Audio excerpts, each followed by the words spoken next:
দুর্বল ব্যাংকের সঙ্গে শক্তিশালী ব্যাংকের একীভূতকরণের সুস্পষ্ট কোনো নীতিমালা না থাকায় গ্রাহকদের মাঝে এ নিয়ে আতঙ্ক বাড়ছে।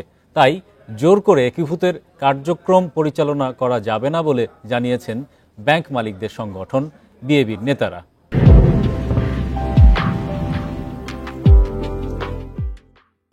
সোমবার কেন্দ্রীয় ব্যাংকে এক বৈঠক শেষে সাংবাদিকদের প্রশ্নের জবাবে তারা এসব কথা বলেন।